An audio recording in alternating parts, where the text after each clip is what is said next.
Hey people. Okay, we are on lesson 5. So today we're going to talk about, can people overdose on essential oils? Now, I've had this question many times, and this is a perfect time for us to talk about this. So let's just jump right in. This will be a very short lesson today. And an overdose of essential oils possible? Yes and no. You cannot overdose on most essential oils when used properly. However, if used incorrectly, you might cause harm to your body.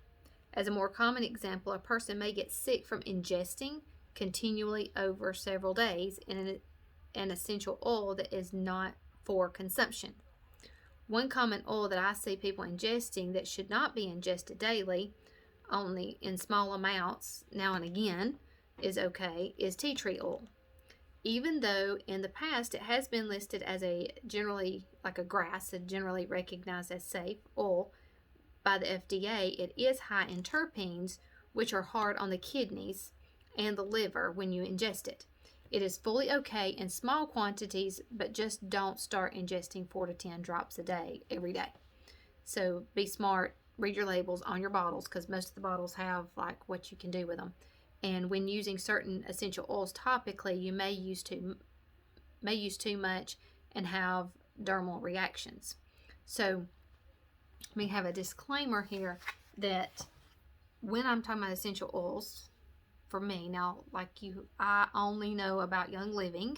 I do not use any other kind. I only use Young Living. So when I'm talking about essential oils, I'm only talking about Young Living. Do not go to Walmart, grab a bottle of whatever, peppermint even, or basil, or anything that would normally be like an herby type thing. Do not take that home and ingest it at all, because those have solvents and other things in them. So do not ingest any other essential oil at all, because they have, I cannot talk about them, like I have no clue, but I do know they have solvents in them, so do not ingest that. But from a Young Living perspective, and from Young Living essential oils, every bottle is completely concentrated. It's completely just the oil in the bottle. Like, there's nothing else added to it. So there's no solvents, there's no alcohol, there's no water, there's no anything. Like, it's just been distilled and stuffed into a bottle. So it is just the oil itself. Now, there are blends, and so you have, like, say, Thieves has clove and cinnamon and eucalyptus and lemon, and so it's got several things mixed together, but still essential oils and still completely pure. It does not have anything else added to it. It's just the oil itself put together with just several essential oils put together into one bottle. So when you're using any kind of Young Living, that always, vitality oils are considered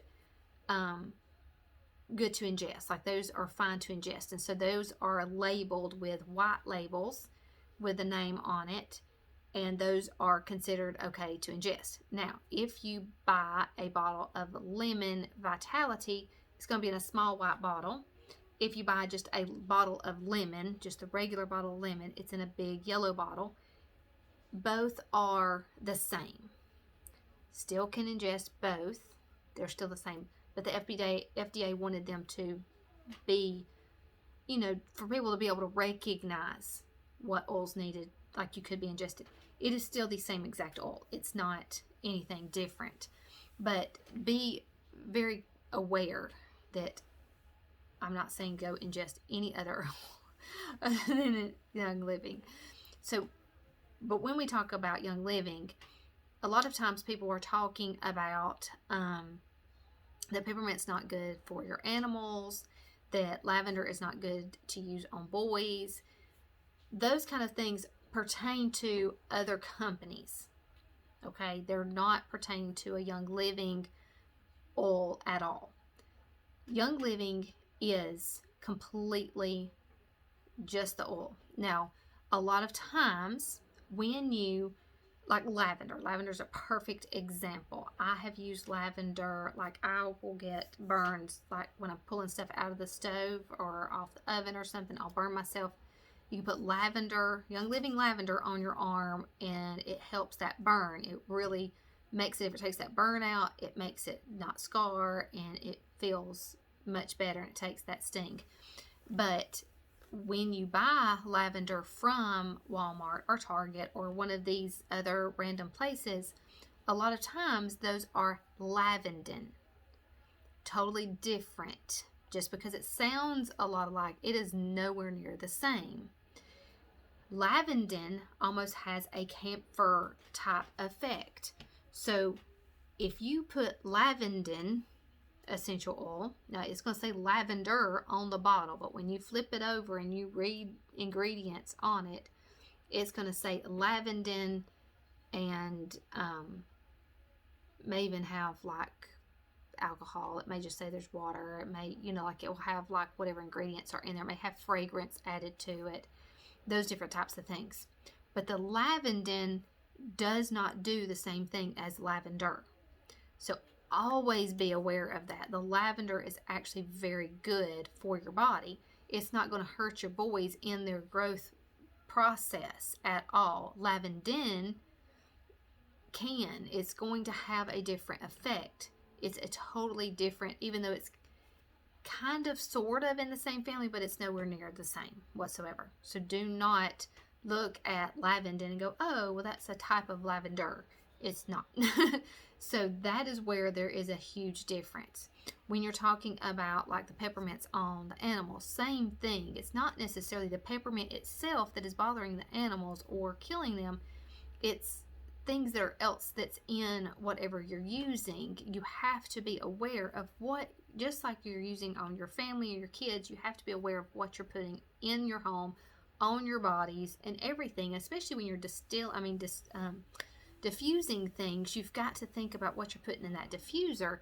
It's not just using that oil that's going out in the air and that you're breathing that, your kids are breathing that, your animals are breathing that.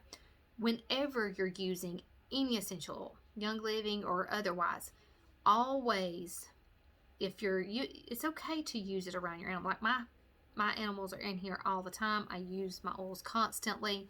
I put them in the diffuser. I rub them on the animals. But be aware that your animals, their bodies absorb things much faster. They have a much higher metabolic rate when they are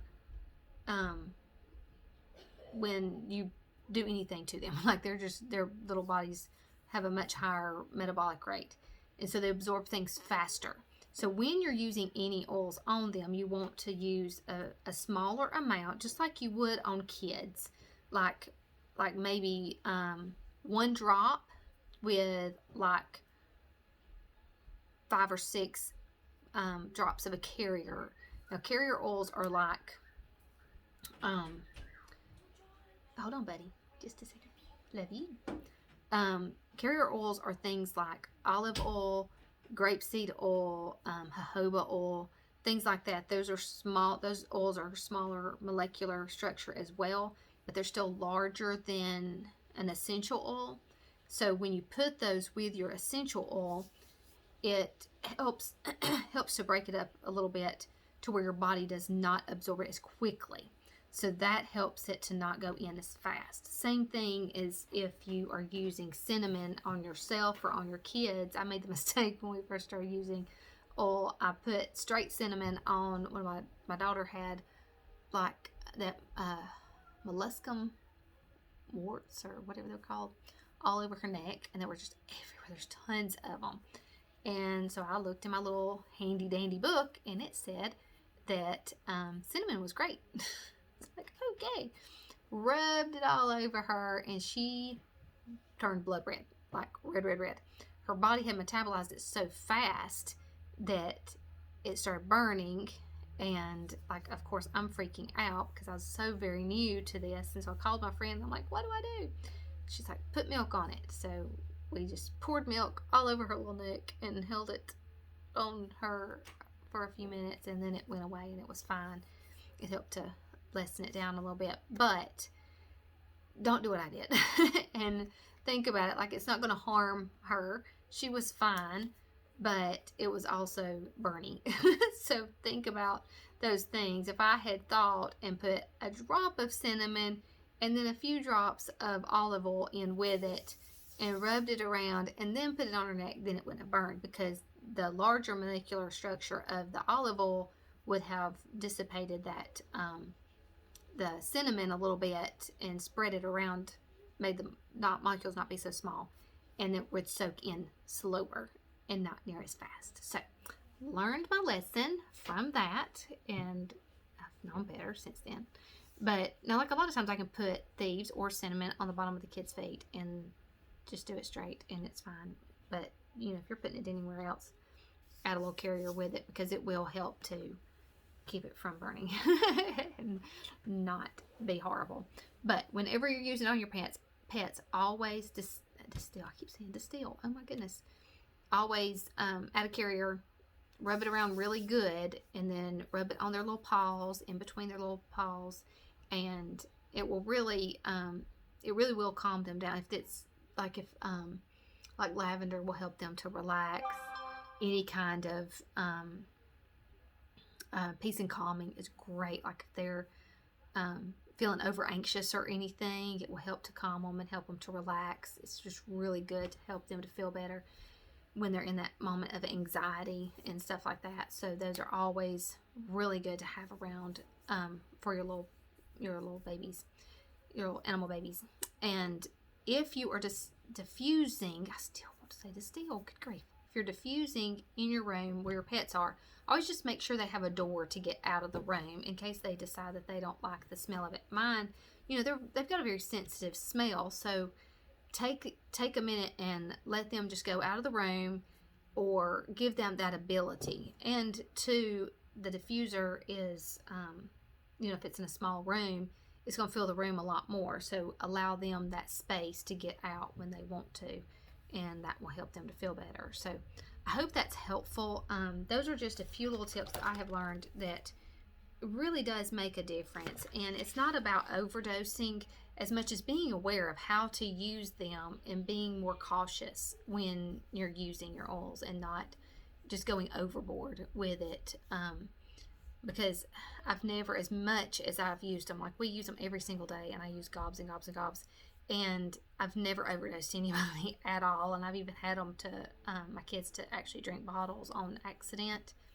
Yes, because I'm that mother. Yeah, not meaning to, but then they've been perfectly fine. So there again, this is only about Young Living. This is not about anybody else. Don't know about all these other places. You know, always do your research whenever you're using anything, and make sure that you know how to use that particular thing that you're using, and not end up doing goofy things. You know, you want to make sure that you are being as safe as possible.